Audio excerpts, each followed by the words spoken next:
Greetings, and salutations, beautiful people in the beautiful world. It is me, he is I am him, Zach Latimer, Z Lat, and welcome back to another segment of Right and Exact. Shots out to a new nation, and a shout out to you. Thank you so much for tuning in. You could be anywhere in the world, but you are here with me. And I appreciate that. Today, what I want to talk about and build on is harmony. Harmony. Are you bringing harmony to the situations in your circles that you run in? Are you bringing more harm than you're bringing good? All right. Which one is it? So, I used to substitute back in the day, right? And when I used to substitute, I used to go into some music classes. I would go into some band classes. And if you go into these band classes, you would always, somebody's playing some different instruments. You would have somebody playing the trombone. You have somebody playing the piano. You would have somebody playing a violin. So on and so forth. You just got a bunch of different people doing a bunch of different things. But when you bring them together, they're all playing in harmony. Then they're all moving in unison to a certain direction that the music is going in, right? But if you bring them together and somebody is not playing the same note or is not in tune and is not in harmony with the rest of the group, it will throw the whole group off. You'll start to sit there and listen to it and you, hold up. Hold up.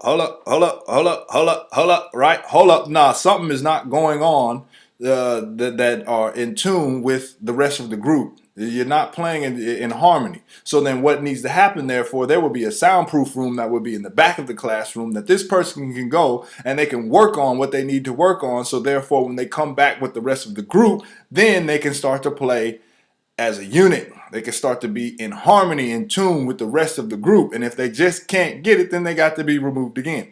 Well, you start to see this in real life. Right, and when I say real life, I'm just talking about different situations that we can compare this to, like social media.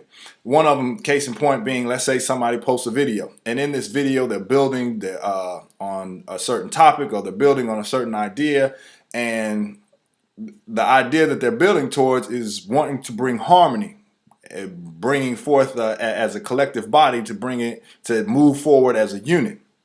Well, you have some people who just come in on a different note, and you can see that in the comment section. In the comment section, some people just want to play not in tune with what the rest of the group is. And then when you read it at first, you're like, ooh, just like hearing a bad note that somebody plays when they're coming in, just like, whoa, it don't sound right. Hold up. It ain't sounding right, homie.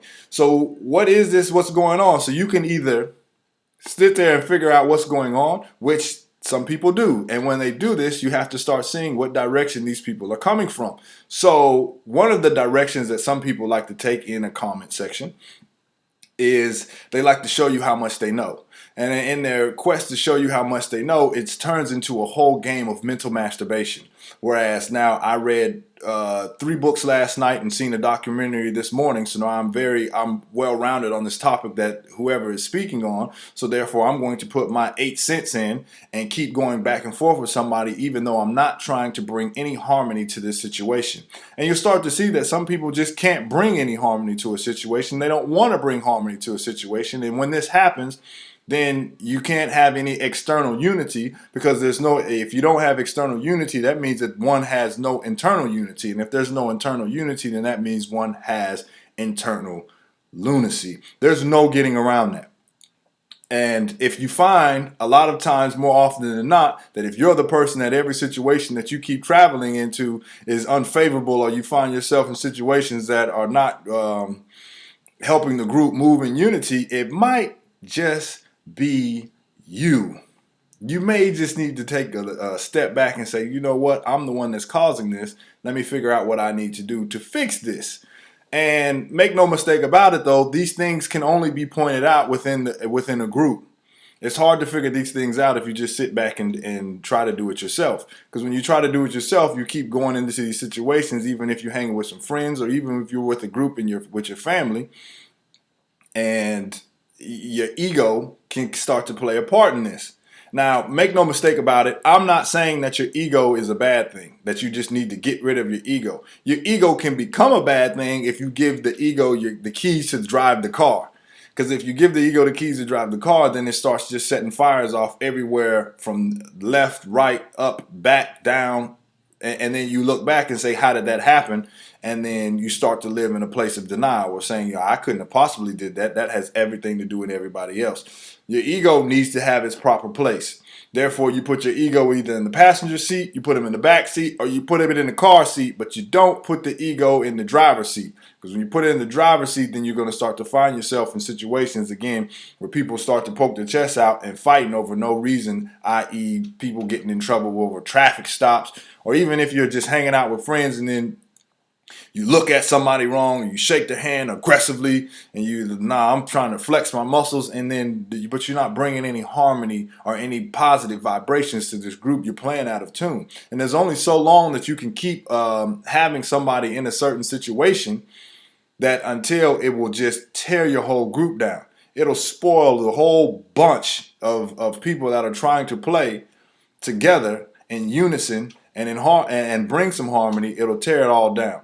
And one needs to understand that you can say, oh, that has nothing to do with me. And you can live in denial. But just like it says in the 14 Keys, denial is a great place to live if you can afford the rent. How much is the rent? Well, you can go check the book out if you want to get deeper into that. But so one thing you have to just start to look at yourself. Look at the situations that you're going in. Are you bringing harmony? Are you playing the right notes, coming in on the right keys? Are you on a positive vibe where you're building and moving towards a certain direction? Or do you keep bringing more harm? Do you keep throwing off the notes where people have to address you, and then you come into this place of, I just feel like I'm misunderstood. I just feel like somebody's just not really, or no, we understand you. We just understand that you're half crazy.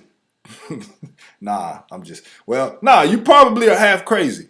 Then you're living in that place of denial. All right. So you just got to look at these things, fix these things, and then you can start to move forward.